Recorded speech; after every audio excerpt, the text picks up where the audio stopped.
Raise your hand whenever you have a questions to us.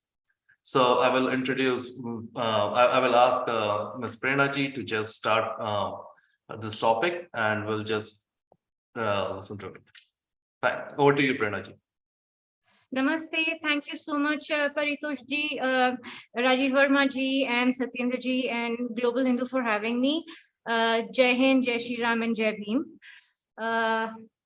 So today's topic is of great importance, especially for our Hindu diaspora, because we are seeing a very deliberate and continued effort from the woke left in the West, especially in America, to disassociate the Hindu identity from the Dalit community. And we are seeing this happen repeatedly, especially in the last 2.5 years. But before I delve into the topic, I would just like to apologize to all the elders and scholars who might have joined our session today for any mistakes, unintentional mistakes. And thank you again for being part of this session and watching us. Just a brief overview of this topic is the Dalit community. So currently we'll be discussing what is happening in Bharat, as well as what is happening in the US or in the West, in the UK and other places as well with the Dalit community. So I'm sure everybody over here is aware that they are using, and also I'll be referring to my notes just in case, so I do not make any errors. So please forgive me for referring to my notes over here and over here as well. So as you can see, the critical race theory that is being propagated in America and in the West is like a cookie cutter model that they are using over here in India, in Bharat as well. So instead of the critical race theory that is being used in the West, we have the critical caste theory being used over here. Now, one of the key focuses of critical race theorists is a regime of white supremacy and privilege maintained despite the rule of law and the constitutional guarantee of equal protection of laws. Agreeing with critical theorists and many feminists that law itself is not a neutral tool, but instead part of the problem, critical race scholars identify inadequacies of conventional civil rights litigations. Now, what is happening here in Bharat? So basically what this means is, because they are using the white supremacy there in the West, when it translates here in India or transcends here to Bharat, they are automatically placing the Brahmin, the upper caste, in place of the white supremacist. So here they are talking about the Brahmin supremacy, and the oppressors who are white supremacists in the West automatically translate to being the Brahmin supremacists over here in Bharat. And of course, the oppressed are automatically classified as the Dalits. So this is what they are doing using the critical caste theory here in India. Now, there was a very interesting book written about caste by a Westerner, by an American. And the book's name is Caste, the Origins of Our Discontents by Isabel Wilkerson. I just want to quote from her book, and it's very important for us, especially the Hindu diaspora, to listen to this carefully. I'm just quoting her book word by word. Why I'm doing this is, as we further go into the talk, all of us need to remember this so that we can understand the context and the flow of this brief talk. So I quote Isabel Wilkerson from her book, Caste, the Origins of Our Discontents. Just as DNA is the code of instructions for all cell developments, caste is the operating system for economic, political, and social interactions in the United States from the time of its ingestion. She added, in her book, she has also made the thinly veiled attempt to equate African Americans in the US with Dalits in India. She also claims that upper castes marry within their caste to maintain their blood purity. Now, this lady, Isabel Wilkerson, does not provide good reasons as to why the American socio-political realities ought to be described as a caste system. Indians have nothing to do with slavery at all. We've never had that sort of thing. So making this comparison, isn't even, it doesn't even make sense. It is a regular feature of Western liberalism, making these kind of, comparisons and drawing conclusions to suit their agenda.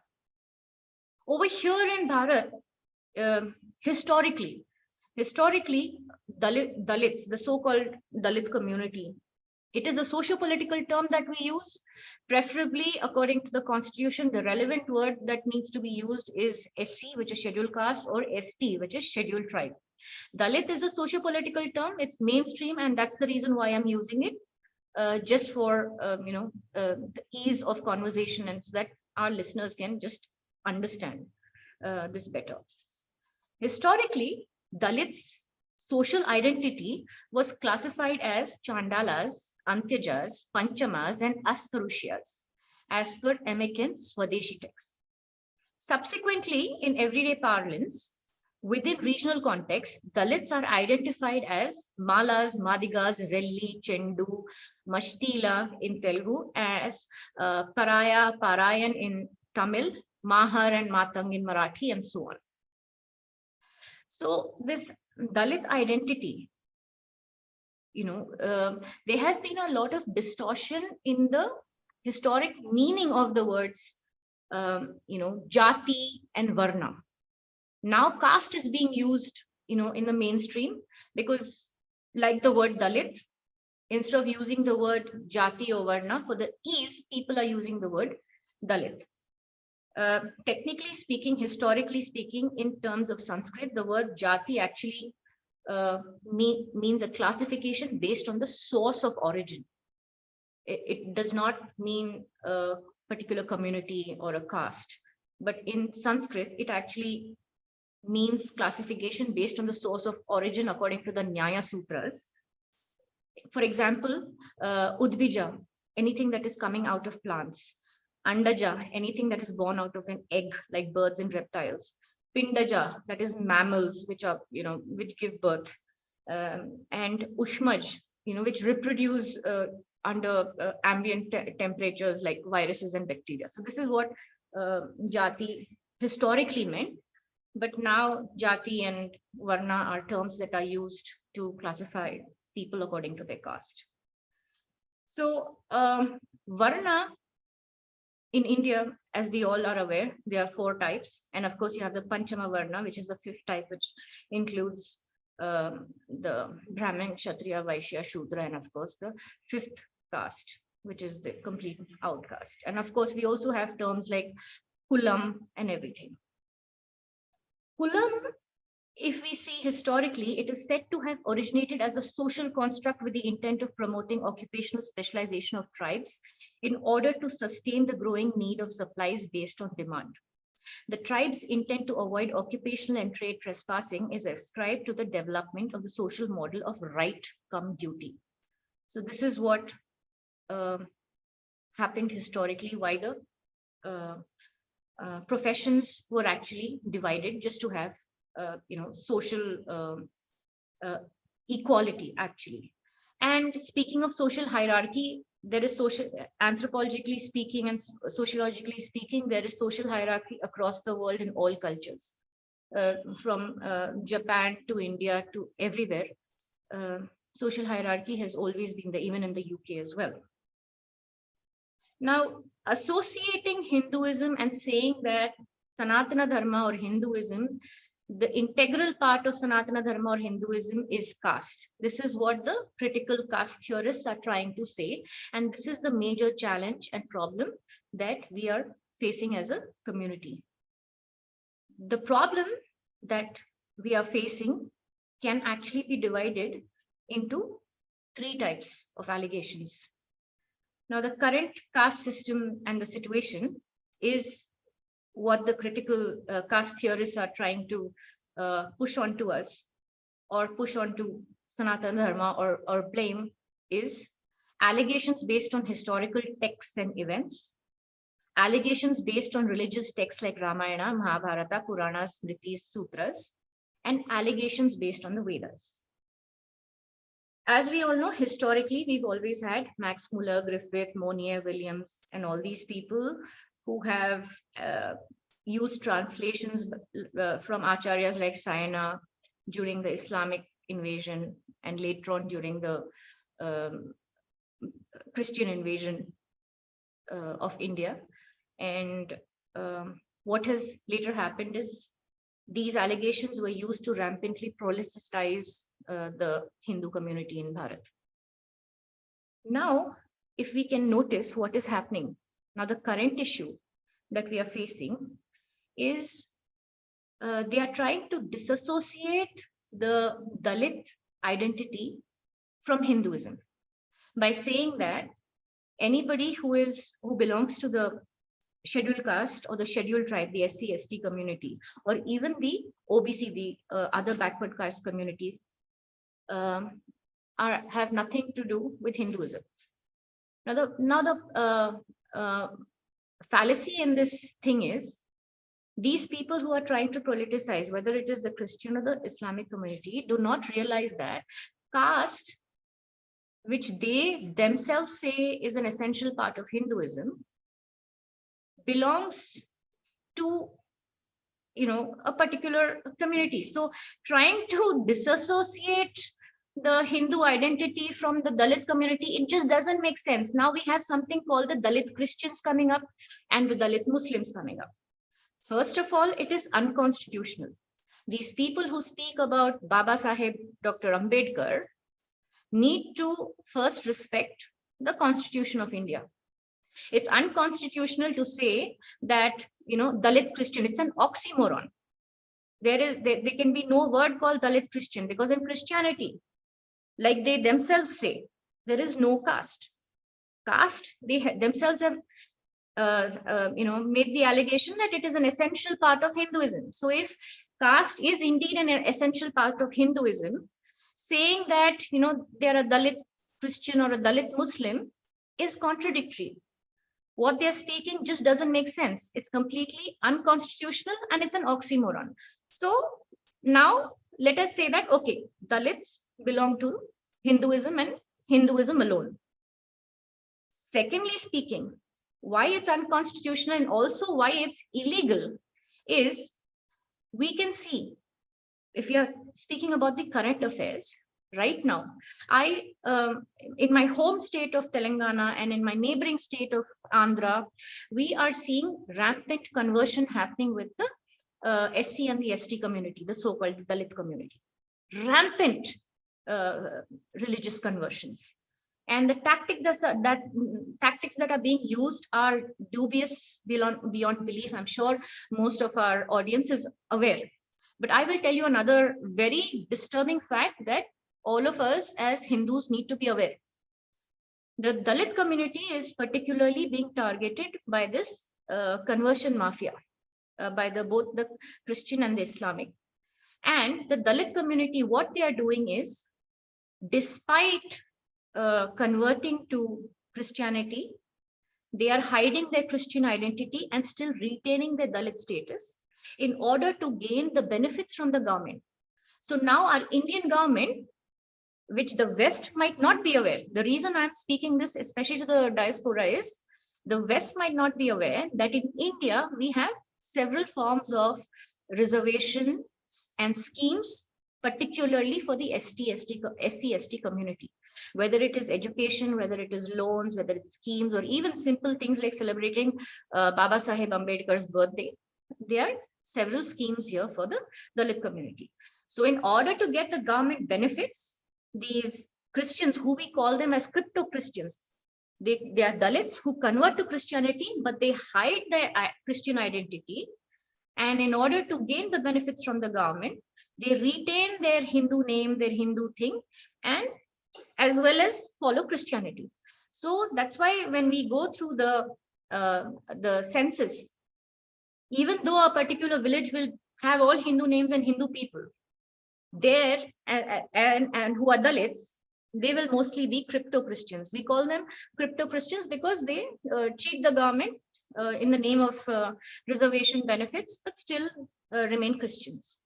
Now, Prerna ji, one point I just quickly wanted to make on this is I have seen in the southern communities where you have the Goludol celebration, and in that celebration they also start putting the Jesus Christ in there, like with that particular. So they are using all the festivals like Pongal and everything, but at the same time they are retaining their name as you just mentioned, but also introducing Jesus in there. My background is architecture, and I knew I got some projects earlier in my life about making temples in southern India. And but those temples will be just everything like Garbhagriha and everything, but only the God place will be the Jesus Christ. It is like kind of a slow transition for the people who are not comfortable just going directly to the church. Yes, sorry about that interpretation, but yes.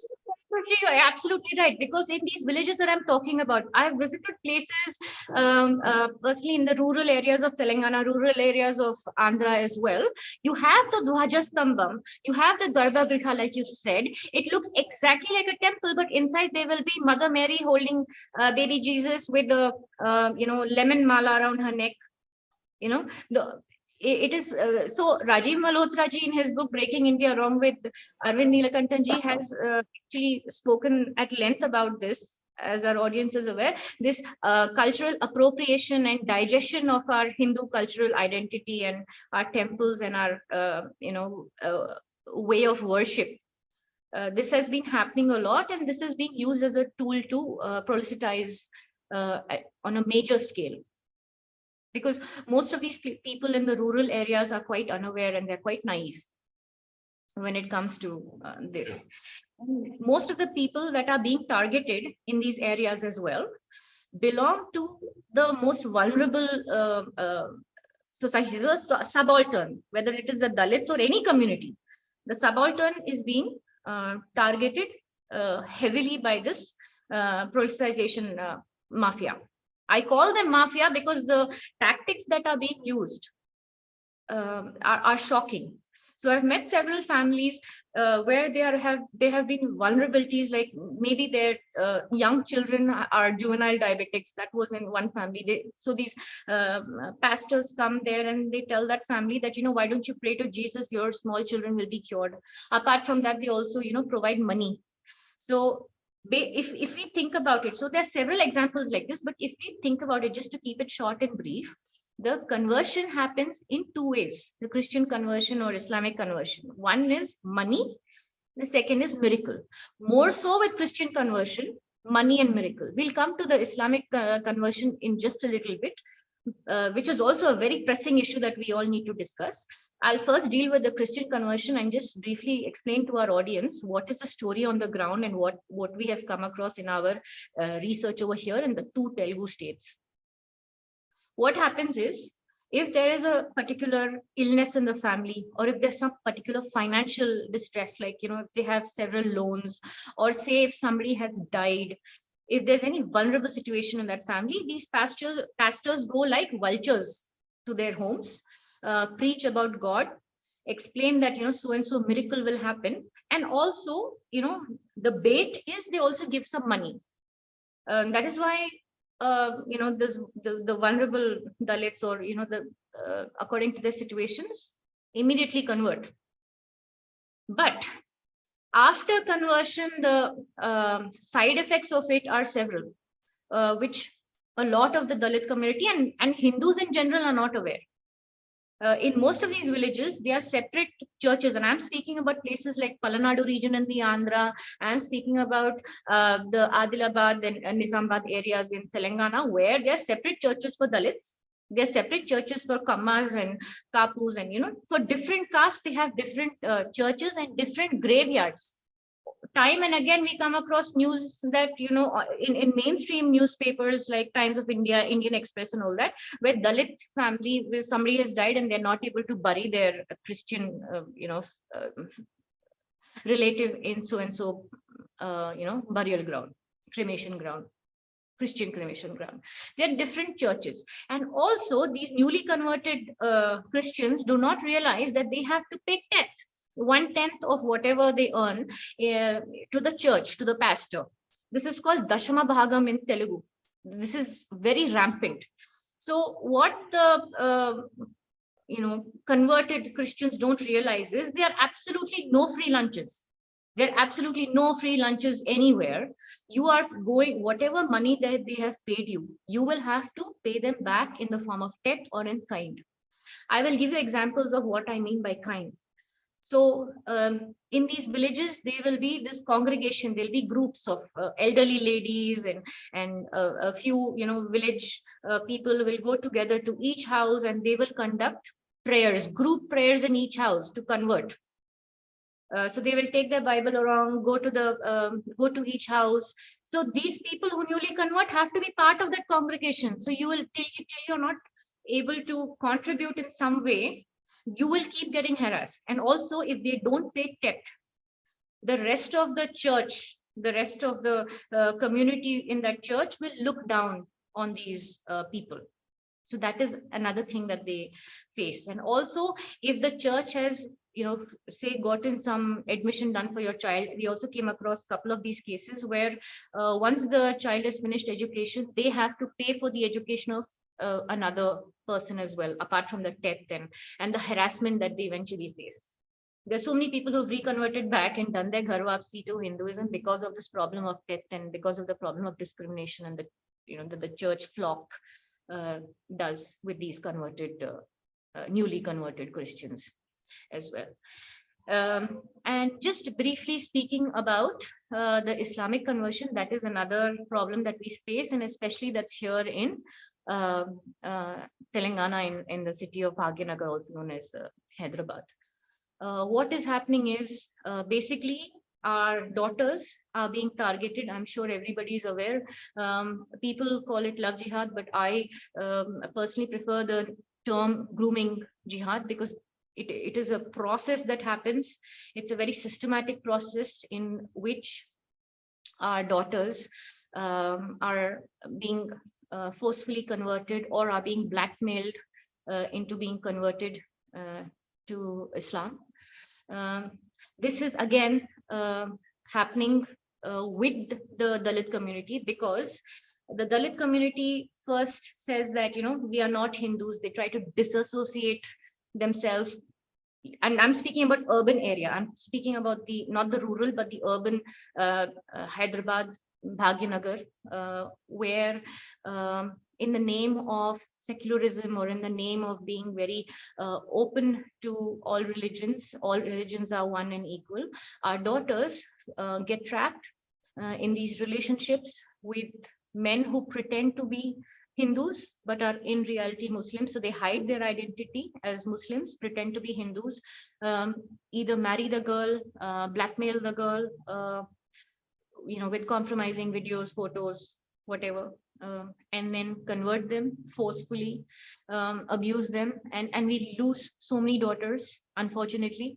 Some of them we are able to save, but a lot of effort does go into this. So that we work with a team of advocates who do these cases pro bono, couple of cases every month.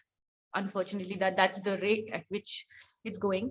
And there's also a team of counseling and clinical psychologists to deal with these girls, the victims who we are able to get back safely. Sometimes we are not that lucky.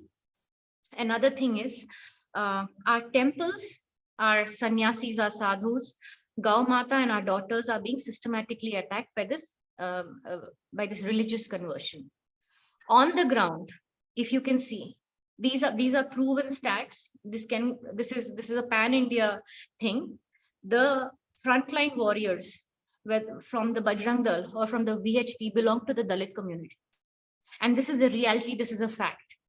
So even personally speaking, in my lived experience, when I go to any area in the city or outside the city for any of these cases with one of our daughters who's been a victim of these religious conversions, Islamic religious conversions, this is the process we actually go through.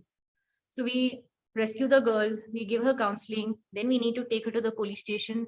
We need to record her written statement, her video statement. Then we call that guy, the aggressor or whoever, the Muslim guy. And then we record that statement and everything. And then we make them sign an MOU. That they're not going to see each other, that the girl is not going to get harassed. We make sure that if he has any videos, photos, letters, any proof about their relationship with the girl, which he can use later on to blackmail, we make sure all that is deleted. So there's a certain process that we go through. And when we come out of the police station, you will see, like, skull caps all over, relatives of that boy or his friends, and everybody there is standing there in support, to support that guy and everything. And the only relief that people like me and others from Hindu organizations who do such kind of work is our boys from the Bajrang Dal. And most of them belong to the Dalit community, even the Gaurakshaks. Most of the Gaurakshaks, especially the ones who are the frontline Gaurakshak warriors, they belong to the Dalit community and to the OBC community. So saying that Hinduism and Dalit identity are two separate things, this is something we need to call out. It is our responsibility as Hindus. It's the responsibility of all the NRIs, the diaspora abroad, to please call out this nonsense that they're trying to spread. There is no way at all they fail in logic, क्योंकि इनको तर्क शास्त्र ये लोग पढ़ते नहीं, इनको न्याय या तर्क समझ नहीं आता है. This is why they keep making that mistake over and over again. If you say that a Dalit is not a Hindu, and then you say Hinduism is essentially about caste, it doesn't make sense. And then you also say in the same breath that there's something called the Dalit Christian. And to convert that same Dalit, you say that there is no casteism in Christianity, there's no casteism in Islam. That is a big farce. We need to call it out. So Speaking Prerna, of his, yeah, sorry? Sorry, I just have one question on this. So being in US itself, like I came across to a lot of evangelists, people, and some of them are my friends. So, but like, it's always like, first they become your friend, that they try to pursue you. I love debating. So I always get into all these religious conversations. They have shown me the video just to convince me that exactly and how large scale things are happening, and how much the amount of money from the Christians from the America is going to these small villages where they just capture some sadhu or something. Problem is about the intelligence. Like, we have temples in almost every villages and cities, and there are some people like a rishi or the pandits who are doing those things, and they know the entire village. So when these people with holding Bibles comes in, why do we not get all that information in first hand, so that we can just stop it there itself, rather than just waiting, and when the things blow out of our hand, that is when we go in. Like, why there is a communication gap is what I'm talking. Do you have any experience on that why we do not come to know in the first instance that this is something which is happening? Paritoshji, I'll tell you. So this used to be the case earlier. So earlier, these people used to work in stealth mode. Nothing that they do is in your face or straight up, or we've come here to convert you. They hold the Bible and they say we are going to convert you. That's happening now. But earlier, what used to happen is what I have given you an example. Suppose there's a widow in the house, there's no male member in the house, there's some vulnerable sick children, sick elders, those kind of situations. They go and like vultures, and they start giving them the word of God, the good news or whatever. Now what has happened is, slowly, because of all these organizations, we have the Sangh, the RSS, the VHP, the Bajrang Dal, you have Agniveer, you have Hindu Jan Shakti, you have Shiva Shakti, you have so many organizations. What they're doing is they're creating awareness. They're going to villages, they're creating awareness, and there are several videos, Paritoshji, I would like to tell you and everyone watching here, there are videos now coming out which are going viral, where small children and elders of the village are actually making these pastors holding those Bibles. Unko gaon mein se nikal rahe hain with slogans of Jai Shri Ram. So that is one very good thing that's happening. And also the priests in the temple are also cooperating, not just in the rural areas. Hyderabad mein, I will give you an example. We have the Chilkur Balaji, the very famous Chilkur Balaji temple, and you have the, Pradhan Archakar, Dr. Rangarajan of Chilkur Balaji, and he has made so many efforts to stop this, reconversion. It's a private temple. So he stands there with his mic, and a lot of youth visit there. It's called the visa god, Chilkur Balaji. He's known as the visa god. So a lot of these young people who want to go to the US or abroad, they'll be making these 108 rounds there. So using that time, Dr. Rangarajan will hold a mic, and he will be actually addressing the youth, speaking about current affairs, talking about these conversions.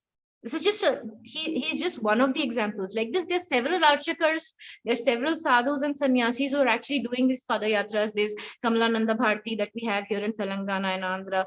So there are several people who are doing this.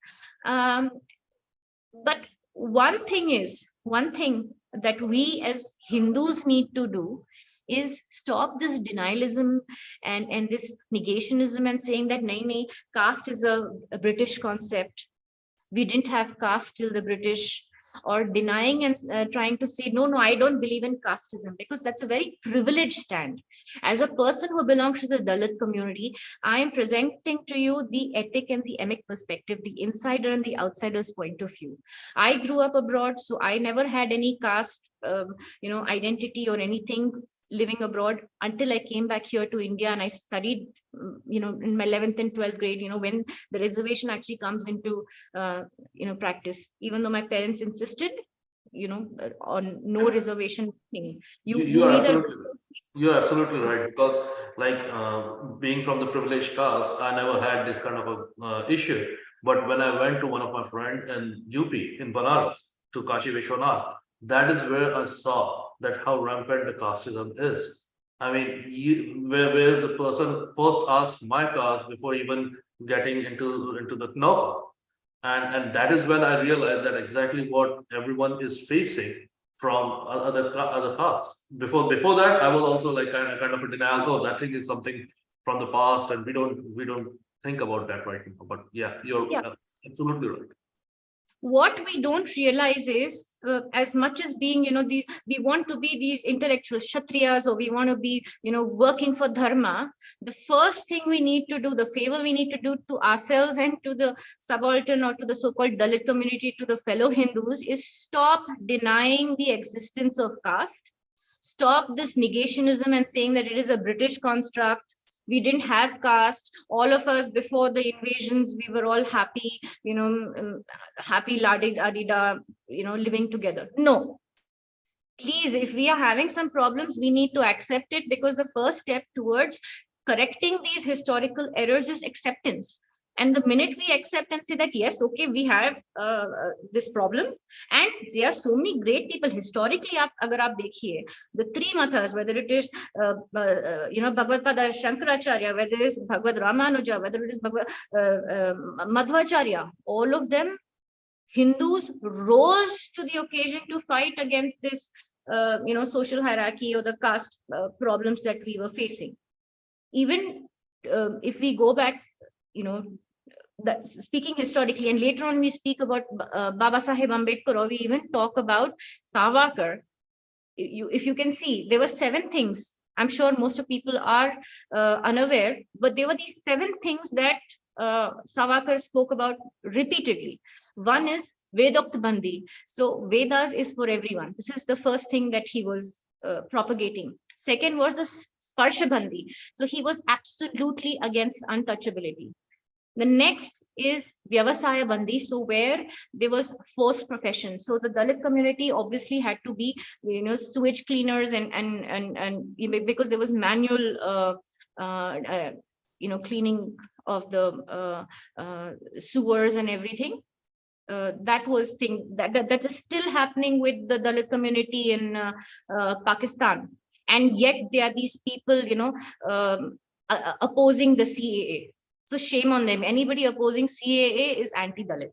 Even in Jammu and Kashmir. For that sake. Even in Kashmir, even in Pakistan. So anybody who's against CA is basically anti-Dalit. And Samudra Bandi. So they were all these great, casteist sadhus donning saffron who were against the overseas travel, the most famous being Karpatri Maharaj. So he was against that, Sarwarkar. Then he was against the Shuddhi Bandi. So what had happened is a lot of these Hindus, who were very so-called traditional, we have them on social media, they are self-proclaimed trads. They are also against reconversion. I do a lot of reconversions with my organization. We do these ghar wapsis and bring them back. On one hand, these traditionalists or trads cry about demographic change, and then they also oppose these ghar wapsis, saying that you cannot give a janeu to the lower caste or to women. So they want to have demography, Hindu demography, but they also oppose ghar wapsi. Then there was also the roti bandi. So there are a lot of people who say that I'm anti-casteist, I don't believe in caste, and I eat with the Dalit community. See, as a Dalit, I can especially tell you this. I find that very condescending and offensive. You're not doing a favor unto me or to my community by sitting with me and eating and breaking bread. You're not doing a favor. If you really are anti-casteist and you don't believe in caste, this is my personal opinion, everybody is anti-caste or is anti-jati varna until it comes to the marriage of their children. Which brings me to the second point, to the next point of Sarwarkar, which is about Beti Bandi. He encouraged intercaste marriage.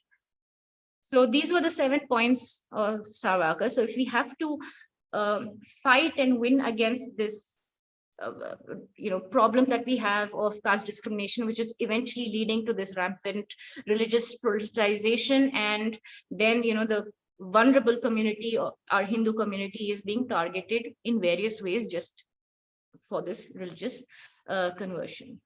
I do not say that our texts are absolutely pure and do not speak about untouchability and caste discrimination. Of course, it is there in Manusmriti. It's also there in 17th century texts. You're a Maharashtrian, so I will quote, the Sri Guru Charitra, by Gangadhara Saraswati, where every chapter has something about the Chandala or untouchable, or, there's also something where the Sati Sagamana is, glorified in the Sri Guru Charitra, about Sripada Sri Vallabha, about Narasimha Saraswati and the Dattatreya Swami. So we do have texts. I'm not saying that we don't have texts. I'm saying that, these are all interpolated. They might be interpolations. Fine, I agree. They might be interpolations, but we cannot completely this caste denialism and saying that these are all interpolations, British interpolations, Muller, Monnier. It's not going to work. The thing is, accept that historically there has been oppression of the Dalits, and what are the ways in which we are overcoming this. So if you can see, I have shared a few slides with you. When the US people are talking about caste oppression, I want to really correct them, because fortunately, our Indian government, post-independence, our Indian government has made many efforts to make sure that the Dalit community is provided for and is up to the social reaches the social standards, the current social standards. So we do have reservations, we have so many schemes. Now there are a lot of upper caste people who automatically assume that any person who is an educated Dalit, for example, both my parents are doctors, they've both studied in All India Institute of Medical Sciences, but the thing is, they are never going to be good enough, because people automatically assume that because they studied in All India Institute, they must have gotten a seat through reservation. So that is another thing that we face as a community. Which is the perception. The perception. If they are a Dalit and if they have made it in life in some way or the other, then it automatically means that it has happened through reservation. And then there are so many upper caste people who actually cry and feel dejected that their seat was lost because a reservation person, actually undeserving person with the 40 marks lesser than them, still got the seat. The thing is, I would like to just say, this might hurt a lot of sentiments. I would just like to say one thing. if you are an upper caste person and you believe in birth-based caste and birth-based purity, then obviously, and of course, there are these tribes who glorify endogamy.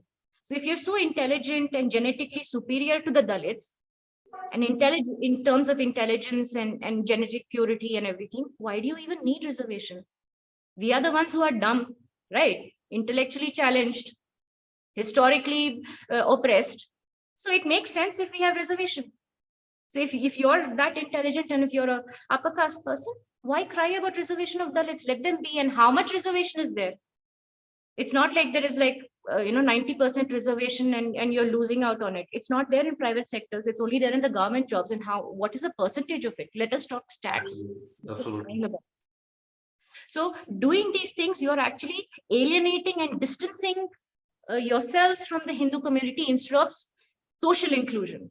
What we need to focus on as Hindus worldwide is to include, focus on social inclusion of Dalits into the Hindu fold in order to beat this menace of conversion, because we are being systematically attacked repeatedly.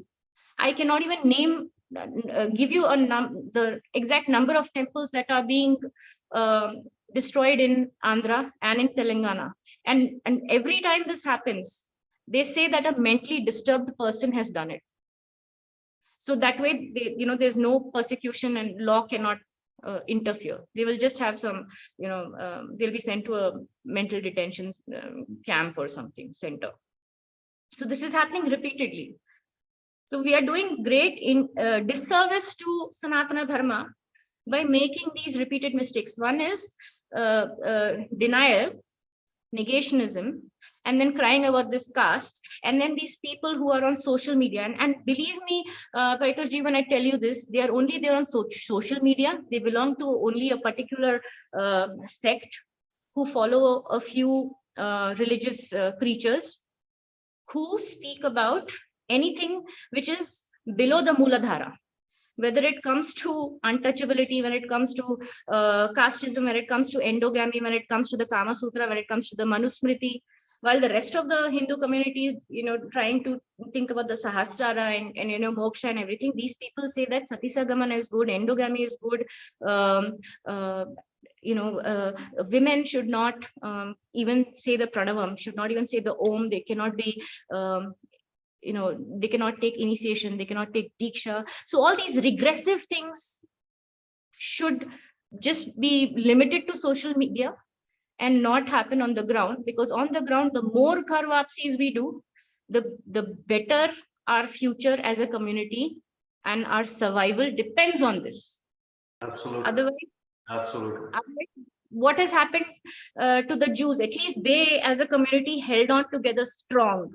We won't be able to do that because we are divided based on, caste, sampradaya, north, south, whatever. So this is a civilizational war that we are facing.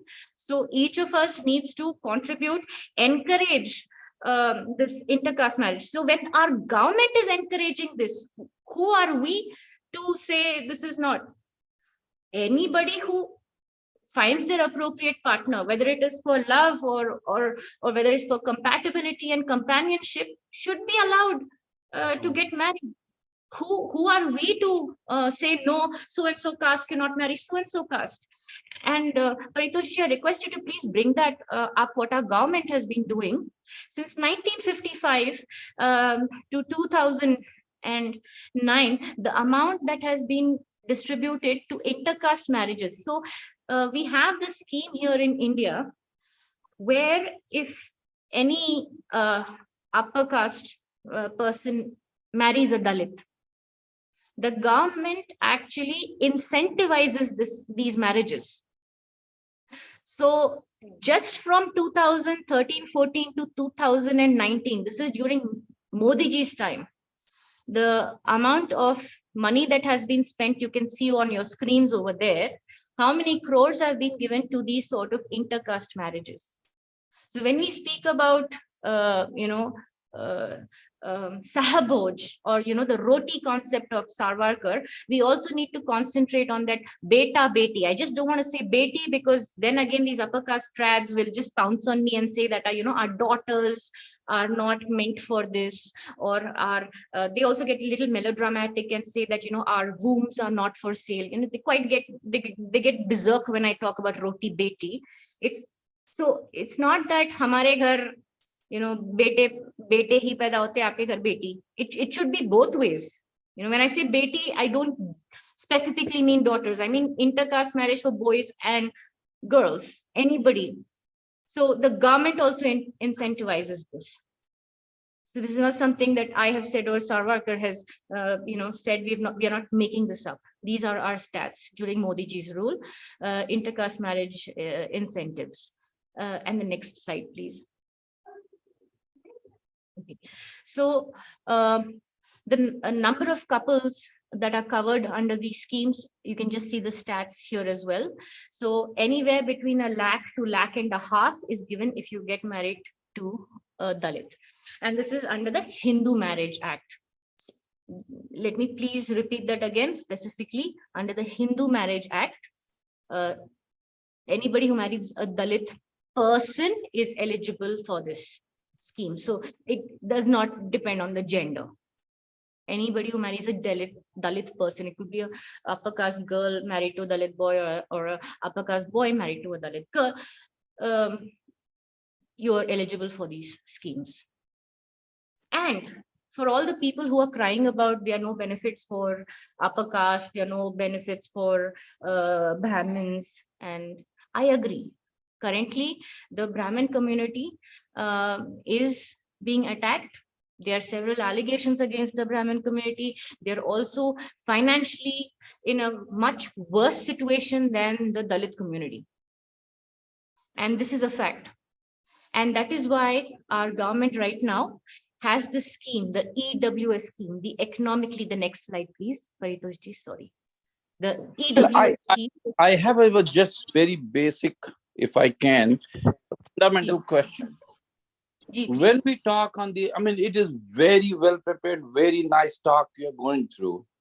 But my basic fundamental problem is, in every discussion, whether it is coming from any Hindu organization, I belong to supposedly an upper caste, I don't deny it. But we, in our discussions, keep strengthening the concept of this upper caste, lower caste, Dalit, and this and that and that. My simple problem is, can't we include anybody who's non-Abrahamic as a Hindu? Let's talk about a community where we believe in Sanatan Dharma. So we are all same. When Muslims raise issues, they don't talk about Sunnis and Shias and Ahmadiyas and this and that. Only thing they will talk about is Islam, Sharia, this, that, and that. Christianity, they have hundreds of divisions among them. They have one Bible, you have 4 churches in 4 corners, and they cannot go in each other's churches. They don't talk about that, hey, this is Baptist, and this is Catholic, this is Roman, this is this, this is this. Why we talk about all this? Why can't we have an inclusive society where we do not call them Dalit? We do not call them Shudra. If they are Brahmin, they are Hindus, they are Hindus. I agree completely with you. I agree completely. Every discussion I see, we see these words repeatedly being used in any and every discussion, causing all these separate groups, making further divisions, making a special provision for one group and whatnot. Why not make an economic basis for anybody who's non-Abrahamic, who's a Hindu, will get a benefit, whether Brahmin or Shudra, doesn't matter. Sorry, thanks. No, please. So see, this is not just happening with us as a community. So there is a bigger agenda to this. So I'm sure everybody in the US has heard about the Afro-Dalit project, where a lot of funding is coming to India from this Afro-Dalit project. there are people who work on the ground to do this Afro-Dalit politicization, where the African American or the Black American is appropriated to the Dalit or the Shudra over here in India. So there is a very big agenda over here. And the reason, aapne jo pucha hai, Anilji, that is really good. Why can't we just have a, identity as a Hindu? Ideally, in a utopian world, in an ideal world, that would have been the case, where we all identify ourselves as Hindus, and Rajiv Verma ji and everybody here at Global Hindu, that is ideally what we would like to achieve. We are all working towards it. We are having these talks. We're putting in all these efforts to ideally have that, situation where each of us first and foremost identifies ourselves as Hindus. But because the topic over here is, the Dalit identity and Hinduism, we are discussing this and breaking it down in detail. But Global Hindus agenda, our agenda, Rajiv Verma ji's agenda, everybody's, is to ideally identify ourselves and make sure that at least our next generation identifies themselves as Hindus first. And this is what even historically Sarwarkar had also wanted. And that is why he always spoke about this inter-caste marriage, roti, beti, sambandh, because once a child is born of these sort of marriages, would they actually hate their mother's family or their father's family for being from a particular caste, or identify themselves with a particular caste? I agree what you are saying. I really respect what you're saying, and I agree. And I am really thankful that we all as a group, as intellectuals or whatever you call ourselves, that we are working towards the direction to unify them all and get rid of the social evil which we have created with time. I don't blame Britishers or anybody. It has been before that, but they exponentially propagated it. And that's what we are facing right now. And my thing is the RSS, Bajrang Dal, all that, they have such a beautiful groundwork system. They can approach each and every house without anybody knowing that, hey, this is belonging to this. In that groundwork, why do not we educate our priests and those in the small temples, small villages, where they themselves promote this caste biases and divisions? So educating them and getting them to the same thinking, hey, this is what caused us to where we are. Let's get out of it and let's work on it. So I think further dividing and creating different sects and incentivizing them to come up, if we focus more on the education aspect of it, I think we'll go far ahead. That's my personal view. Good point, Anilji. Right now, sorry. Ambedkar as well. Education. Forget about history. What Ambedkar did, what Nehru did, what they did, whatever they did. We are facing the consequences. Let's not go into history. Let's move forward. Anilji, let us just conclude this entire conversation, and then we can discuss this further in the Q&A session. No problem, Bhaiya. So that at least the flow should be maintained. And sure. Then so yes, please go ahead, Prerna ji. So our government now has this economically weaker section, this scheme, where if you can see over here, any family that belongs to the upper caste, this is the criteria where anybody from the upper caste can avail this reservation. If their family income is less than 8 lakhs per annum, if their agricultural land is less than 5 acres, if their residential flat is less than 1,000 square feet, and if the residential plot is less than 100 or 200 square yards. So there is reservation for the upper caste as well. So if everybody can stop having these fights regarding reservation. The video. Excuse me, I request everyone to please mute yourself. Go ahead, Prerna ji. Yeah. So the government is working on these reservations for the upper caste as well. And if we can stop fighting within our own community regarding caste or regarding reservation, regarding upper caste, lower caste, like we just discussed, if we can stop having those conversations and start having a collective thinking as Hindus, this will really be helping our and furthering our cause, and in order to save our culture and our religion. So Because as you mentioned, Prerna ji, like, let's not deny this, let's accept this, and that is the first step. Because like in theory, it is all good that, and this is equally applicable for me, like or whomsoever we have in our guest room right now, that we always deny it. We always deny it. No, we never had it. We never like our upbringing. That's a very privileged point Absolutely. of view. That's a privileged take on things. I don't believe in caste. Say that to a Dalit person. Say that to a person like, even though I've lived abroad all my life and I've worked abroad all my life, come and tell me that no, I don't believe in caste. Caste doesn't exist in my world, right? It exists in mine. It's a reality. We live it. No, absolutely. You're right. You're right. So yeah, please go ahead. Another thing I would like to say is, not so much in urban areas we have to deal with caste, because in urban areas nobody is going to ask you your caste, especially in temples or wherever you go. They won't really bother about your caste. If you speak a little English and you have money, nobody really discriminates or bothers about your caste, except in the rural areas where the people are not very educated, who actually belong to the upper caste but are still like subaltern and everything. They will ask you, Mikula Minti, Emolu, or something like that in Telugu. They will ask you. That's not there in the this happens more in the two-tier or in the rural areas in Bharat, but not so much so in the cities. We do have a few people, wo jo purane buzurg log hote hain, the elders, they might be the ones interested in finding out about caste, but at least the new generation, the youth, know better and behave better, except for the tribes. Prerna ji, namaste. I had a question.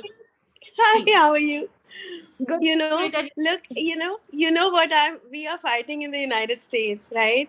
And I think it may be a good segue, if I may, at this time.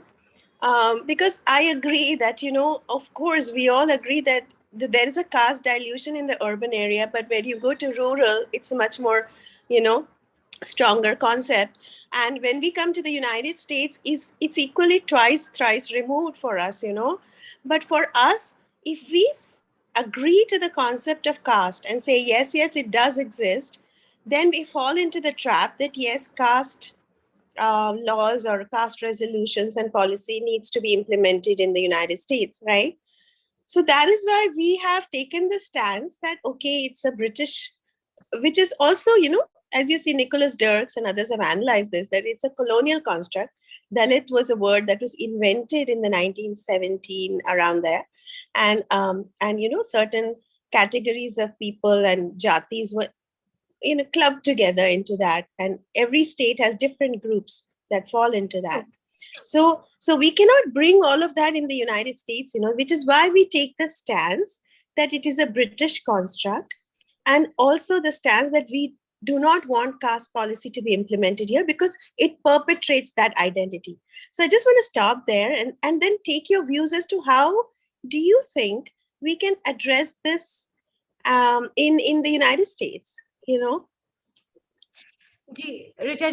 you and I have had conversations about this offline as well, and I'm completely aware of what is happening over there. What I would like to say is, okay, if we are going to take a stance that it is a British concept, at least construct, at least we can say, like we have discussed earlier, that it was fossilized and systematically put into place in terms of government and schemes and everything by the British. Okay, till there, I absolutely, completely agree. In the US, for them to say that, caste is essential to Hinduism, that is a problem you and I and all Hindus across the world have. That when people like Tenmoli from the region, or Equality Labs, or Yengre come about and say that caste is absolutely essential to Hinduism, it's a religious essential practice of Hinduism, that is where we have a problem, and that is where we have to draw the line and say that no. Either we say it is a British concept, whatever works, because that is uh, something that, and parallelly, Rajaji, what they're trying to do is they're trying to disassociate the Dalit identity from Hinduism as well. They're doing these two things simultaneously. So, according to logic, according to Tarka, according to Nyaya, the thing is, in one breath, you are saying that Dalits and Hindus are two separate identities. And in the second thing, what you're doing is you're trying to proliferize the Dalit community and inventing terms like Dalit Christian, Dalit Muslim. So please, these people we need to call out their bullshit. Pardon my French. You need to call out their bullshit and say that, listen, you either make up your mind. You either say that Dalits are Hindus, or you say that no, Dalits are a separate community and they can be Dalit Christian and Dalit Muslim. Ek breath mein they are saying Hinduism is essentially only about caste. In the same breath, they are saying no, Dalits are not Hindus. So you need to call out their caste. Logically, they do not make sense. There's a big flaw over there in their logic itself. People like Tenwali Saudarajan, if you have the patience to listen to a podcast, repeatedly says that, the Dalit Samaj has nothing to do with Hinduism. Then there are people like Professor Panchayat, who've been trying to give a completely different identity to the Dalit community. And not a lot of people are aware that Professor Panchayat doesn't even belong to the Dalit community. He's an OBC person. He calls himself shepherd, right? He belongs to the, shepherd community. And shepherd in the true sense because he's a Christian evangelist, he and his flock, right? So Casteism has been trying to do this since years, disassociate Dalit identity from Hinduism. In the same breath, say that Hinduism is all about caste. So please, you need to make up your mind. And then there is no caste Christianity. Can you mute everybody? Dalit Christian and Dalit Christian come up. What does it even mean? That's an oxymoron, right? You do not have caste in any other religion other than Hinduism, is what they're saying themselves. And then they themselves are speaking about Dalit Christian and Dalit Muslim. So what are these oxymorons? What are these? According to our Indian constitution, there's nothing called Dalit Christian and Dalit Muslim. If you're a Hindu, you're a Dalit. If you're not a Hindu, you're not. You cannot even call yourself that. Any Mandal Revenue Office that is issuing certificates to these kind of people who have converted to any of these Abrahamic faiths, they need to be persecuted according to the Indian law. So what is happening in the US? We need to, you, Richaji, Nikunji, Alrin Deepakji, you guys are doing a great job over there. Please use these stats by our Indian government about what is actually happening. Just now, Paritoshji had shared a few slides as well regarding the incentives taken up by the current government to end this sort of discrimination, especially when it comes to intercaste marriages. The incentives that are being provided by the government to marry SC or an ST person, they do not have anything like this in the US. And the problem that I have with these people, the woke people that we are talking about, Isabel Wilkerson and Dalit Diva, Tenmoli Soundarajan and all these people, is they are just talking about intersectionality, critical caste theory. They're not providing us with any solutions. We know our problems. We are addressing these problems. Our government is addressing these problems, and our government is also providing us solutions, schemes, reservations, incentives to deal with this caste problem.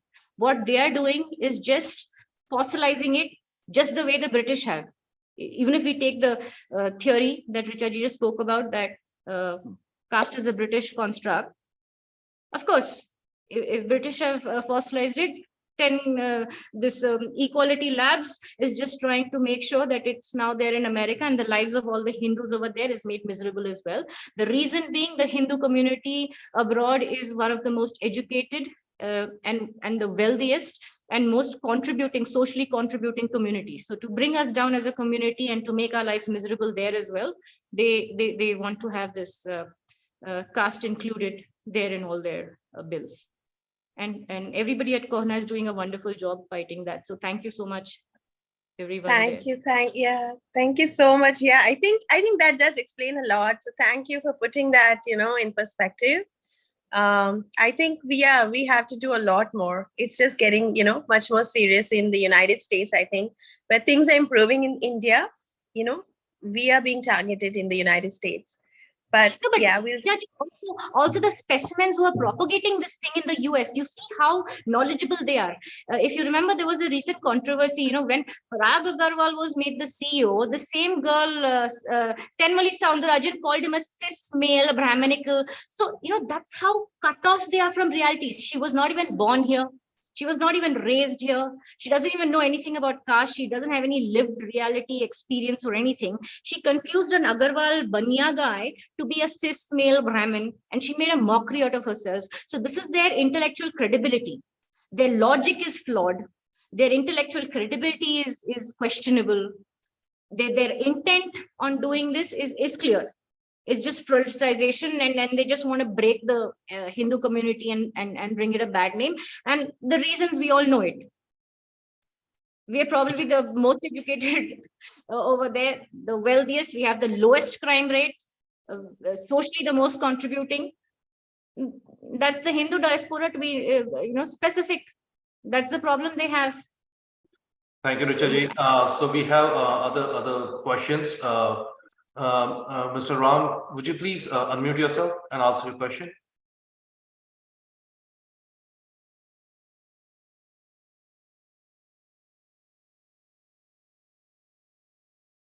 Mr. Ram, can you hear me? Let's go to Gayatri. Gayatri, can you just unmute yourself and ask your question? Namaste, Prerna ji. Very nice presentation. And it is good to meet you. I have few questions to ask you. For example, I do agree that Varna Jati system is very essential to Sanatana Dharma. Once we break it, the Sanatana Dharma itself will collapse.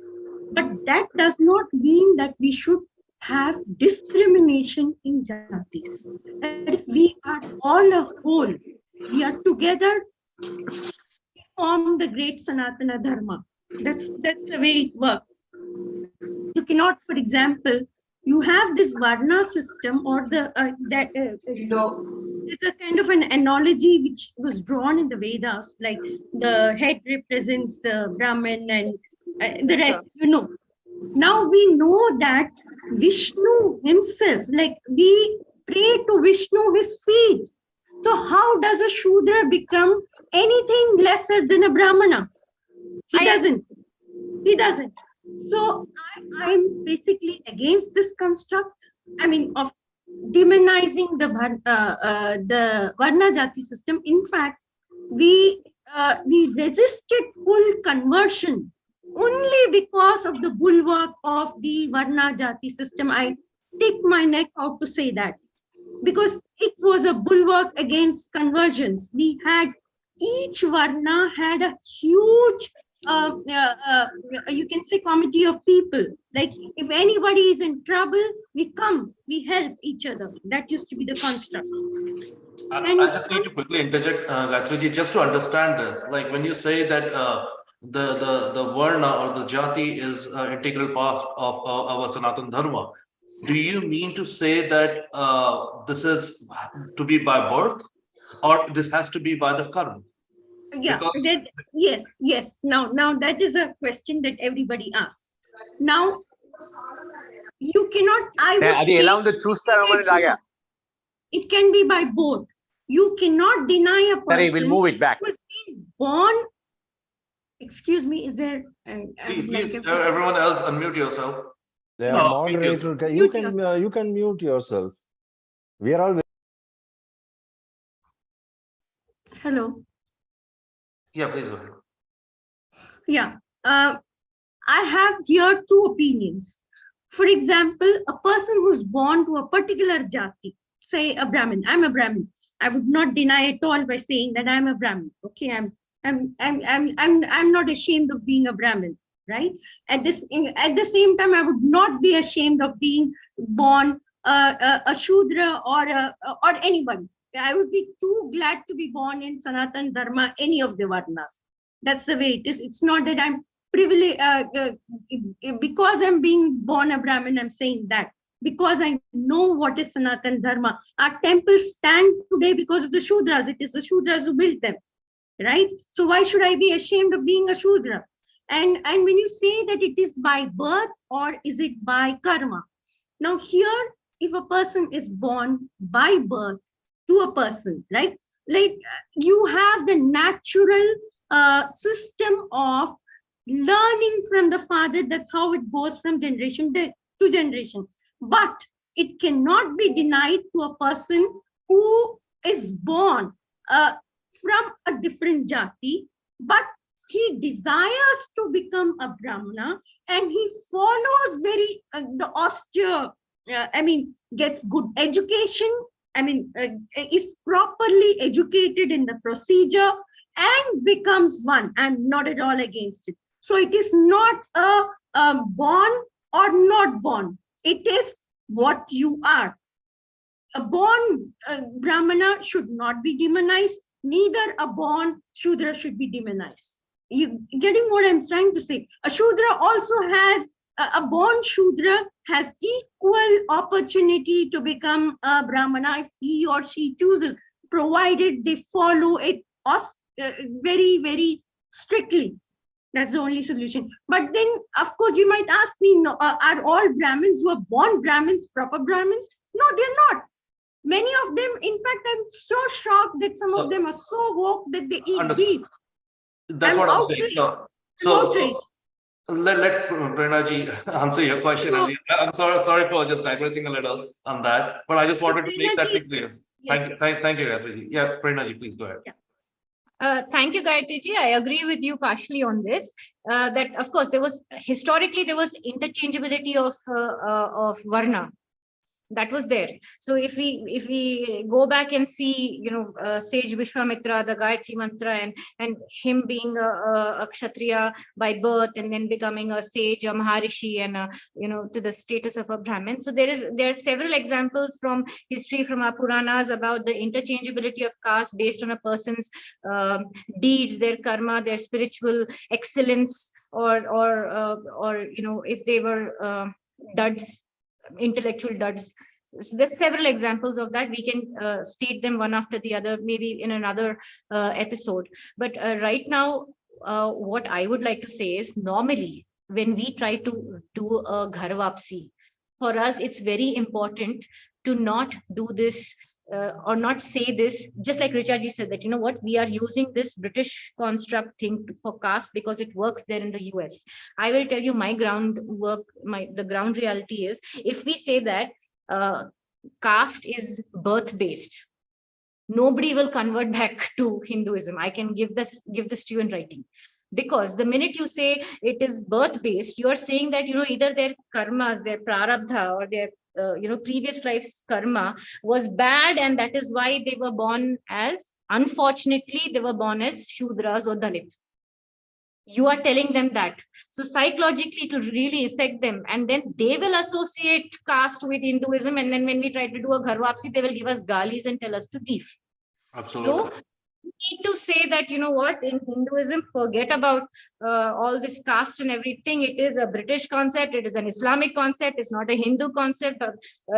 Bhagavad Pada Shankaracharya fought against it. Ramanuja fought against it. Madhvacharya fought against this. So many of our Hindu spiritual, icons, one of the greatest Hindu sages have fought against it, and they're still fighting against it. So it is all these things, your caste, your body, your social limitations are all upadhis. If we speak about Vedanta, if we speak about Hinduism, essentially, if we speak about the Upanishads and the Vedanta, all these are upadhis.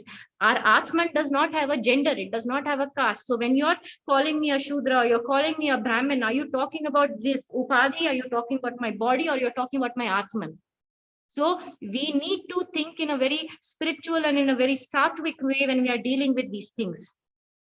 Politically, socially, yes, we are going to be discussing caste, jati, varna, and everything. But spiritually, when we are speaking as Hindus and we are trying to connect with those people to get them back into the Sanatana Dharma to the fold, we are going to talk about their Atman.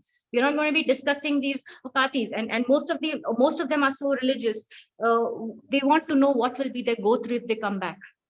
So one of our best acharyas of modern day, His Holiness Chinnajir Swami, and several others have said that people who convert back, he himself does a lot of gharvapsis and promotes them. Chinnajir Swami Varu, if you remember, this year Modi ji came to Hyderabad and inaugurated the 216 feet statue of Panchaloha statue of Bhagavad Ramanuja. So he has said that the gotra that these people who reconvert back can use is Achyuta Gotra, which is the Gotra of Lord Vishnu, of Lakshmi Narasimha Swami. Achyuta Gotra can be used by these people and they can perform their prayers normally. And also in the Sri Vaishnava Sampradaya, one great thing is people who want to do the Sandhya, irrespective of upadhis like gender and caste, can perform Sandhya by chanting the Ramanuja Nutrandadi. That in Sri Vaishnava Sampradaya is one of the solutions for Sandhya, which everybody needs to perform. It is done in every household. And in the Sri Vaishnava Sampradaya, I'm just giving you an example about Sanatana Dharma, where you cannot ask any Bhagavata their caste or their jati, varna, whatever you want to call it. You cannot ask them that. It's an insult to them. It's an insult to Lord Vishnu, because the Bhagavata is considered greater than the Bhagavan in the Sri Vaishnava Sampradaya. Service to the devotees is service to Sriman Narayana. You cannot ask these things. Pillai Lokacharya, in his book Sri Vachna Bhushanam and Sri Vaishna Lakshanam, has said that asking somebody's jati, caste, varna, whatever, is like going to your mother and asking the name of your father. That's how big an insult it is. Also, there are so many texts in the Sri Vaishnava Sampradaya where great acharyas belong to the the so-called lower caste or to the Shudra community. So Hinduism has always been socially inclusive. In fact, we have Nandanar. If you know, in Tamil Nadu, there is a Nayanar saint who is revered. In Nandanar was a Dalit. He's revered. Yeah. Even his story has been distorted. There is no, in the actual story, in the Puranas, it is not at all written that the Brahmin is stopping him to come to the temple. It is not like that. The story is, he himself says, okay, I do this work of, cutting, and someone had to do it, right? Someone had to sort of kill get the leather out of the dead animals and all this. I do this, so I don't want to come inside the temple. Give me darshan from outside. He demanded it from Shiva. He was a great Shiva Bhakta. And Shiva himself asked the Nandi to move. And that is the story. Nandi moved. And Nandi was angry that why are you asking me to move? That's the story of Nandanar. And we all pray to Nandanar. And he was very much a Dalit. So you go to South, there'll be people who are Nandanars, they read his compositions and so many other things. So it's not that. So why should not somebody take pride on being Nandanar's descendants? We have those illustrious people. Why at all deny our ancestors their pride, their place of pride? That is what I'm saying. We actually hit on this point earlier as well. All this denialism about caste, this negationism is not helping. Also in the Alvars, you have Alvars as well.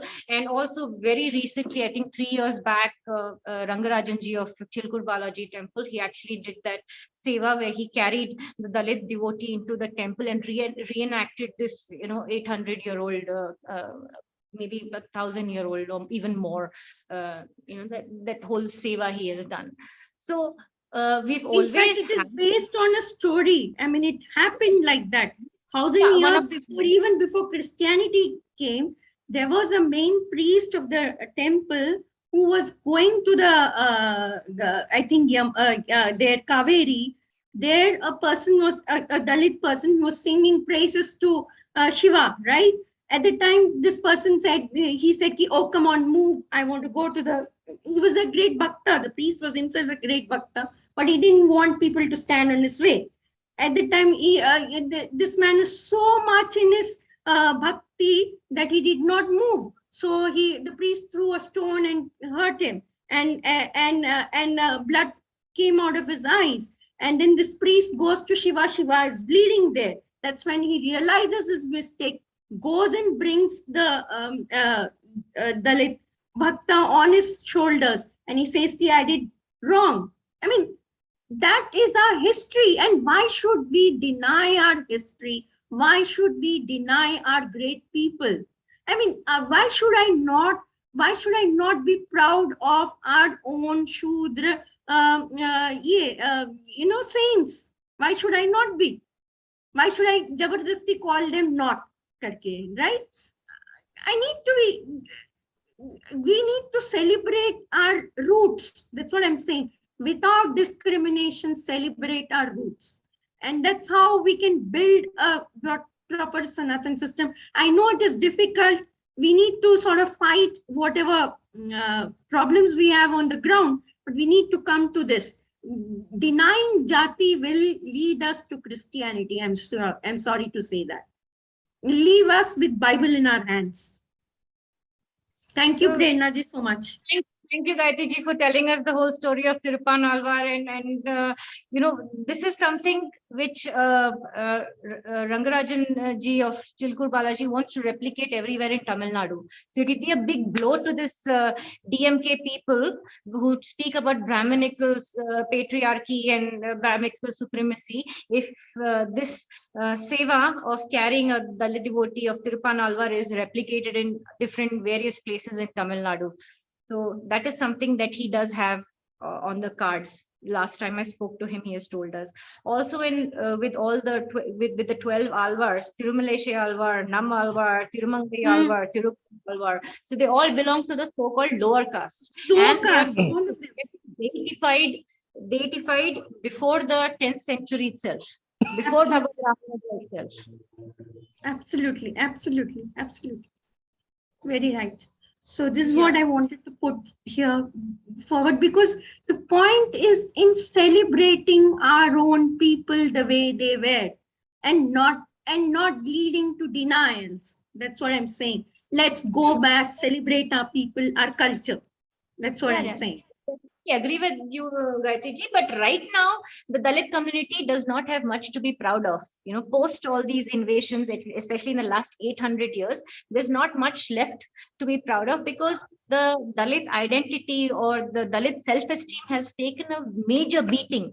And it's taking a major beating even today, because, like I said, even now there are a few seers and saints in saffron clothing who still promote untouchability, who still say that women cannot chant the pranavam. These videos are available to you online, because we are on a public platform, global platform, and there might be a lot of people watching.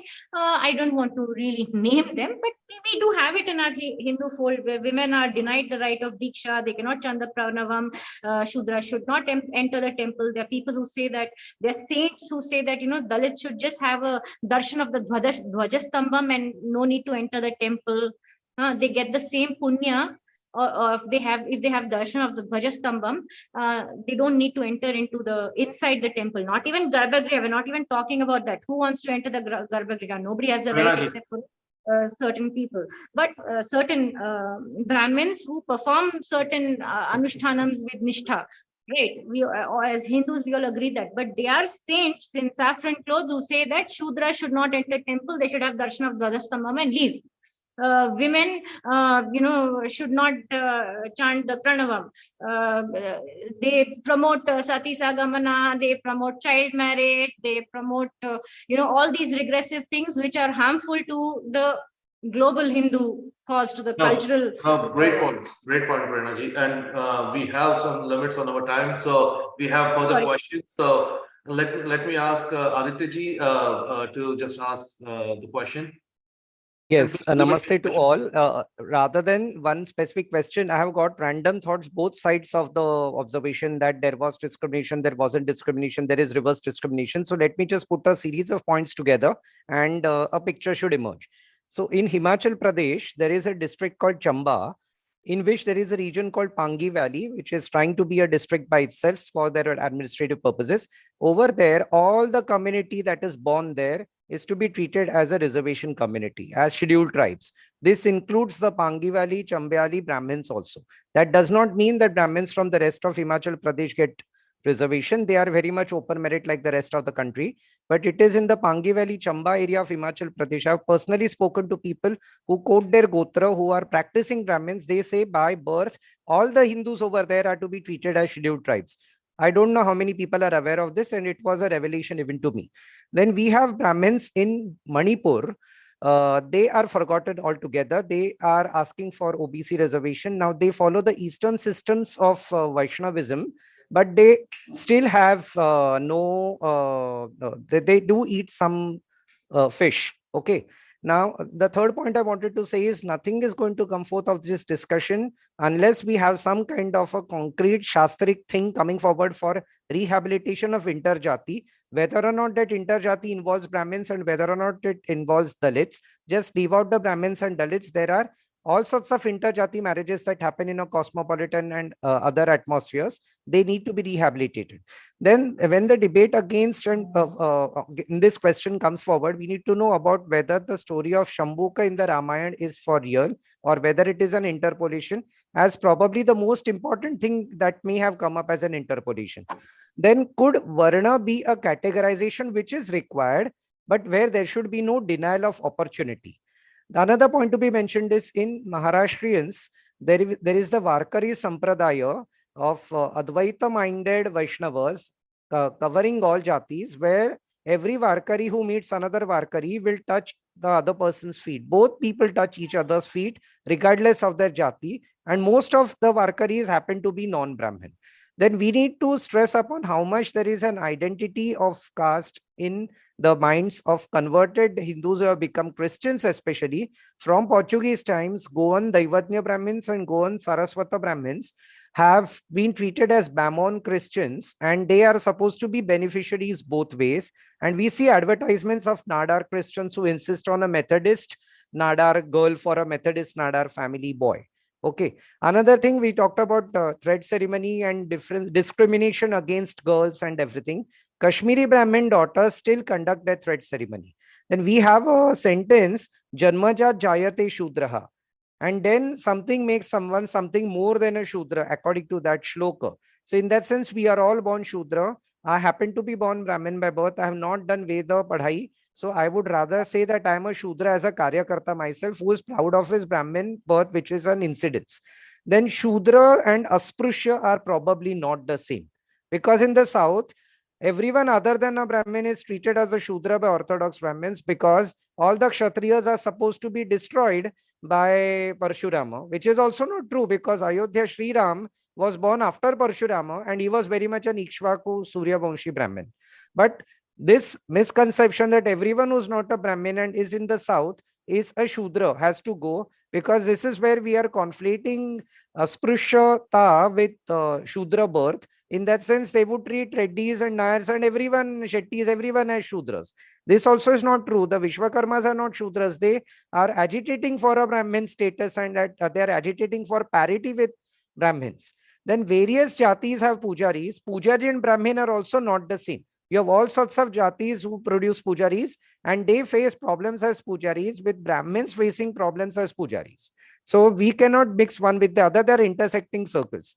Farmers are variously classified. They are a guild, but they are not treated as a jati or a varna. Even today, the leftists would insist on your identity to be, forget about all this cis and trans debate, but they would say you are a doctor, you are an engineer, and this is what your identity should be, not whether you were a Brahmin at birth or not, whether you were a Maharashtrian at birth or not. That is not to be upheld.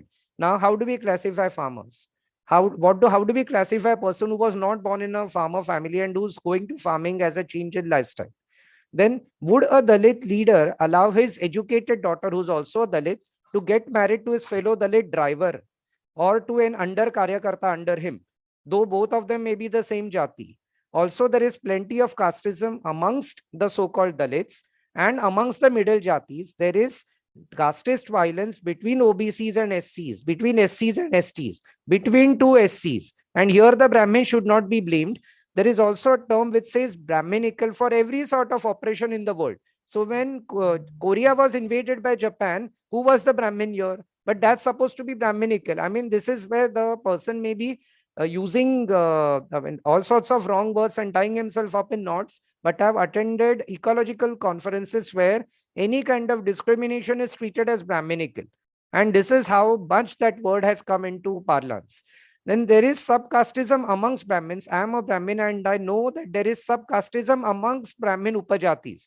They cover sub-region, Upajati, sect, diet, Ishta Devata. It still persists. So there is subcasteism amongst Brahmins, there is subcasteism amongst the Shudras.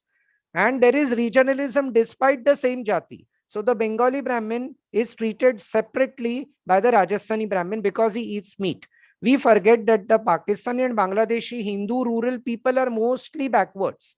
When we talk of the Mandal Commission, there was a Mandal who was leading an agitation called Bir Bango for a separate Bengali Hindu homeland in Chattagram or Chittagong. He too was a Mandal. In November 2022, there would be Hindu girls who are being targeted in Pakistan's villages by Muslims, but they are proud to remain Hindu.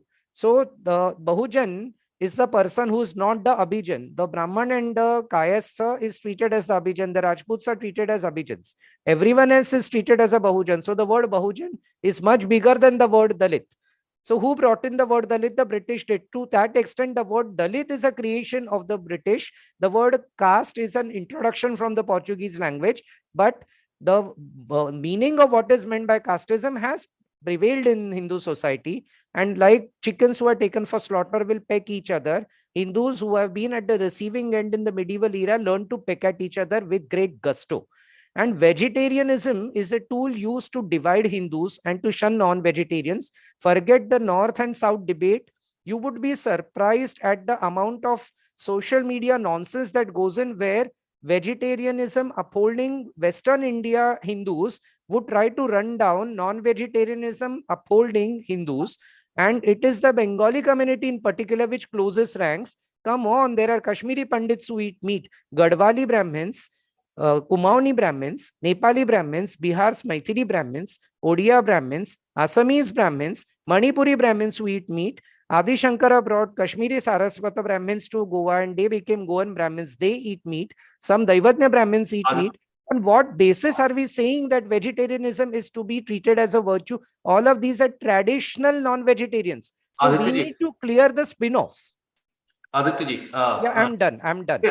No, thank you so much, Lau. You have some great points and it's like a broader discussion. But because of the time, we are already over 5 minutes with our session. I would like to quickly bring two other questions and then we'll just conclude this. All right, thank you. Yeah, somebody may please comment on my points. That's all.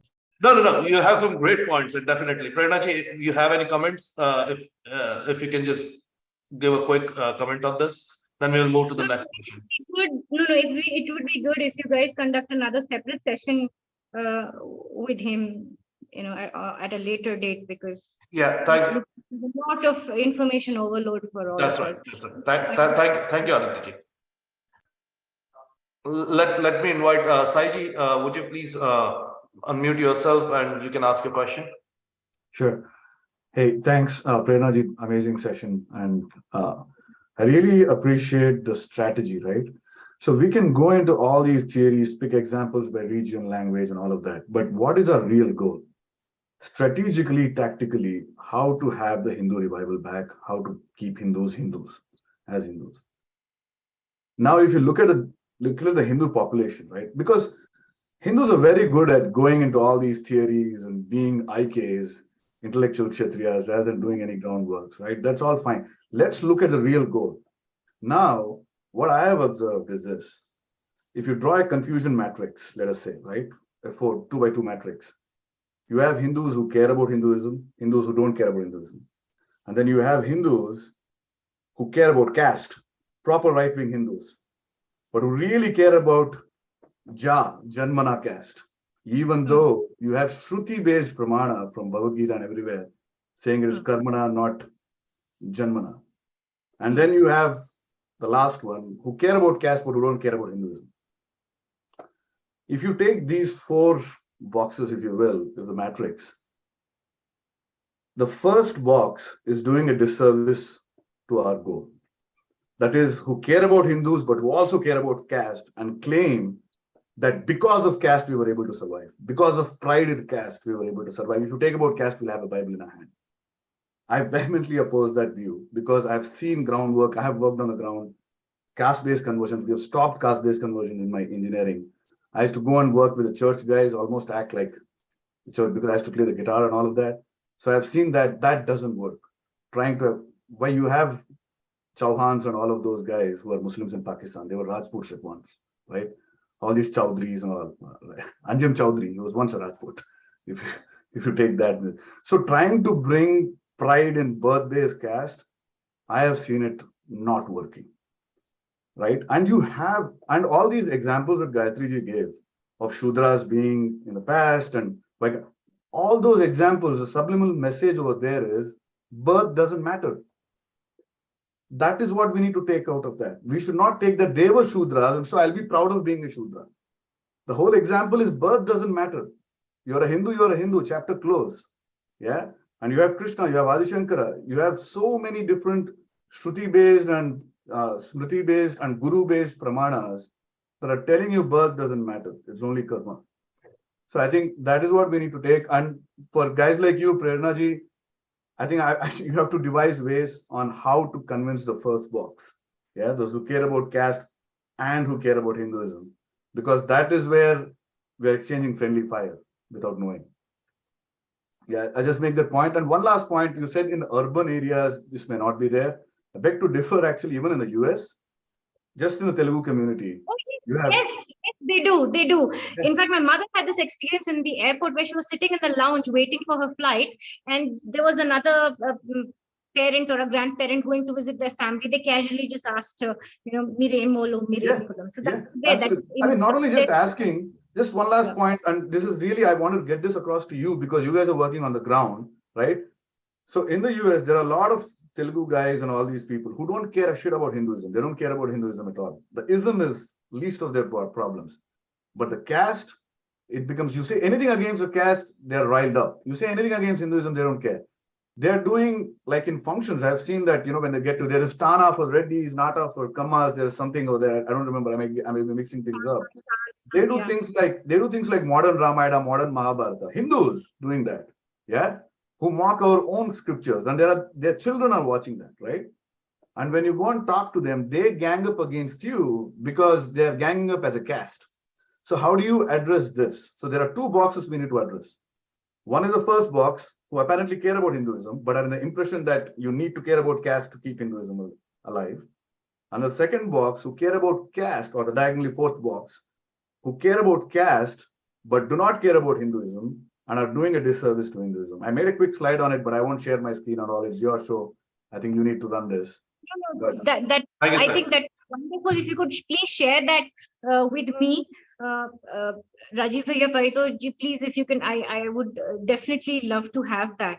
Because we also, in fact, there was this one thing which Kushal Mehra had also done. He's a very famous podcaster we have over here, and he actually made a similar thing about the warriors. The people who are self-proclaimed warriors of Hinduism. Yeah. I have that over here as well. That is just a screenshot of what I just quickly prepared it so that if I had to explain my class. Share this with us, Sure. with one of us. Got it. Yeah. So, Kushal Mehra ji's, I will just read it over here. Casteist and Muslim haters. The second is anti-caste but Muslim haters, anti-caste, anti-Islamism, pro-modernity, and pro-individualism and dharma. So he's divided into 3, the 3 layers of Hindus fighting. Yeah. I watched the Sham Sharma show and Kushal and all. I love those guys. Yeah. Take a screenshot of this. I will be doing that.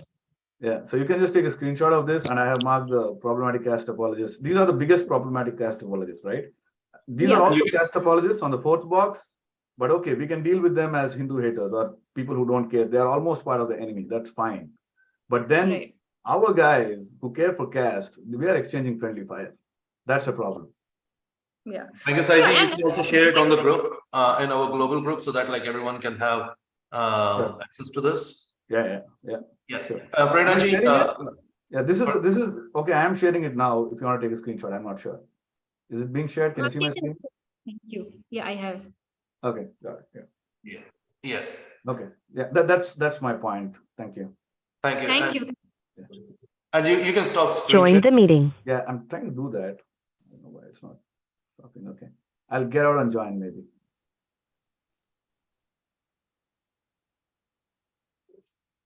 Thank you. We have one last question from Mr. Mahendraji.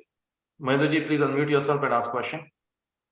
And we had to wrap it up, so please make sure to have it like pretty concise. Namaskar, Prerna ji, Aditya and Sai, well done. What Prerna was saying was that the same thing was happened with Adi Shankara as well. There are I'm from Madras, but I'm a Telugu guy born in Madras. I live in Houston, Texas. So there are some 150 discrimination, which the government itself said that happened in Tamil Nadu, and no action was taken. And there is a community called Adi Dravida. These politicians, missionaries, and the Islamist people only, they're keeping it alive. So when the 1950s, when Baba Ambedkar brought in the system, because scheduled caste in the tribe, he said it only for 10 years. It's been continuing for over the years. I was one of the protesters back in 1990 for the Mandal Commission. I was there when Rajiv Goswami burned himself for this. Okay, that's a separate agenda. So what is that? Adi Dravidas are the people that community was, the names were rechanged. They are actually Adi Saivas. They are the people who brought in Devaram. If anybody understands Tamil and if you listen to Devaram, everybody will cry. It is the entire spirituality is there in the Devaram itself. But that has been sidelined. Entire Kanyakumari is converted. Because they go to this way and they say, you have to divide and all. So that is not the way it should be. So what we are doing is, as Sai said, how we are going to deal with that, how we are dealing with it. So you need to have a Varna system, a president, a vice president, then you need to have the parliament and a Congress. You need to have to run a country, run an administration. Every village in India itself was an economy. We are the consumers, we are the producers. So same thing has to be followed in this. How we going to face, how we are facing it in the US? I have a police case in Texas because I went to one church there. That fellow, one priest from Andhra Pradesh is asking that there's water, so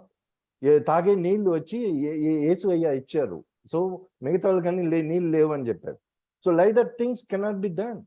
So for that, they took it to my sheriff and they put me inside, and I have to do something and to come out. And even till this day, I cannot do certain work because of that police case. So this is what is happening here. How are we going to counter it?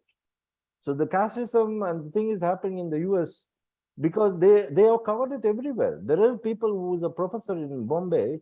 He speaks about Ambedkar in the international forum, which I'm conducting. He says, the discrimination is still happening. How are you going to address it? Happening is happening. How is the solution? You come out with the problem, come out with the solution. We can sit as a team and find the solution, how we face it. Right now, as we spoke, somebody said in New Jersey, the six babies were killed by Hindus. It's not the fact. It was killed by Congress instigated stuff. I was there. I was there in 1990s helping them. My husband was like that. So my point is that how we face, what are the actionable points? Is there, it is happening, it is there, everywhere it is there. Where Sri Krishna's pada, we are keeping it in the head. But how we are, what is the actioning points? That we can discuss in the further coming meeting. That will be ideal. So I respect your time. Thank you, everybody. Thank you, Mahendraji. And Prerna ji, great points. Sorry, great point came across. I would like to understand much more, like if you can quickly tell us about your organization and how people who are interested, like and part of the global Hindu community, can contribute financially as well as voluntarily into your organization so that you can be more strengthened with all the ideas, all the knowledge, and all the experience which organizations like of yours, as well as likewise, can get on the ground and get these things addressed. So if you can just give some concluding remark on that, I would really appreciate it. Thank you so much, Paitushji. So I work with this organization called Hindu Jana Shakti, and we are based across India, but particularly our focus is on both the Telugu speaking states, Telangana and Andhra. We have 3 YouTube channels. Hindu Jan Shakti is in Telugu. You can just go on YouTube, Hindu Jan Shakti, and in our community section we have all the details of how you can contribute financially or in any way to us. We have 2 more channels called Nation First Telugu and Nation First English, where we keep making videos on current affairs. The Nation First English, unfortunately, after my accident last year, I haven't been concentrating on it, but Nation First Telugu is there, so you can go there and contribute to us as well. There are several organizations which are working on the ground. Apart from Hindu Jan Shakti, we have organized, of course, the Sangh, the RSS, the Bajrang Dal, and several organizations like Agniveer who are doing a fantastic job. Do you also have like a WhatsApp group or something where like if you can just share those links into the Global Hindu and people can join that, and also like share all the videos, like I mean at least link up to your YouTube channel as well as the donation like web pages and everything, and so that like people can contact with you through the WhatsApp group or whichever means, and be part of the global group itself. If that can be done, it would be really good. Yes, please. Thank you. That would be wonderful. Thank you. Thank you so much, Paitushji. And Prerna ji, like with all these donation and the contribution, like the financial contribution, like exactly what is the goal of your organization? How? I'll just briefly tell you what Hindu Jan Shakti does. So we contribute legally. We have filed several cases against the Tirumala Tirupati Devasthanam, the TTD, because of all the discrepancies in the with the government interference in the temple procedures. So far we have filed 23 cases and still counting. So that's something that we do. We have by God's grace, we have a good legal team. So we file a lot of FIRs and cases. Recently, we have also, filed cases against the Andhra Pradesh government for their interference in the TTD. We also contribute a lot with these grooming jihad, love jihad cases with our daughters. We fight on the ground. We do a lot of ghar wapsis. So this is some of the groundwork that we do. We also work with a lot of other organizations and temples, and we contribute towards the sadhus, protecting them, etc. And intellectually, of course, we contribute. We go on news debates. We go with these pastors and argue and everything on television, publish papers, have these kind of talks. And so basically, until 2020, Hindu Jan Shakti as an organization had never asked for any donations. We as members used to contribute by ourselves. And when the COVID thing got out of hand, that was the first time we actually started asking for donations. So we basically used to contribute financially for our own work, intellectually. So I in the past have presented papers for Infinity Foundation for Raji Malhotraji and everybody. And intellectually, even these debates, countering these fake narratives, speaking with the media, creating videos, we do that work as well. And legally, there's so many cases that we file, these pills and FIRs, and dealing with all the muck frontline. Yes, Lalit Kumar, that's right. Hindu Jan Shakti, that's correct. I just saw a comment. Yes, Lalit Kumar Anna is our president. I am their vice president. That's our organization. And of course, we work on the ground, extensively on the ground. Right from doing the annadanams to rescuing our cows, our daughters. Recently there was a controversy regarding Bonalu, and they were serving halal meat as bonum to the goddess. So jhuta, there's a Muslim who will actually cut by doing halal, and then that meat is used in the temple. They do the bali. A Muslim does the halal, and then that prasadam is given as an offering to the goddess. and it's all over the place. So, like, it's also like the contribution which will be coming from the foreign nationals. Is that something like your organization is already like in terms of the taxes and everything? Like all those certifications, I don't know what it is all approved. Like you guys can get the foreign donations and everything. No. We do not have an FRCA. Like I said, only in 2020 we actually started these things. We are more based on the ground and everything. We haven't gone for an FRCA certification of or anything. And of course, Prakash Rao Velgapudi Garu is one of our elders, our gurus, our mentors, Margadarshis. He has come to our office. He's seen our video. He's contributed towards us. So we are aware of him. That I'm just replying to one of the comments about Prakash Rao Velgapudi ji. Yeah. Now, this is a great session, and I hope like a lot of us have opened our eyes, like in terms of what is going on and how great people like you and your organization are countering this. So I really appreciate it. So please share whatever is there in the in our Global Hindu Forum, and then we'll just take the discussions from there on. All right. I thank you all the guests. I thank you all the amazing questions which you guys have. We are already like 25 minutes over to a lot of time. So great discussions, great points from everyone. I really thank you, and have a good day, rest of your day. Thank you so much, Jai Hind. Thank you so much, Jai Shri Ram. Jai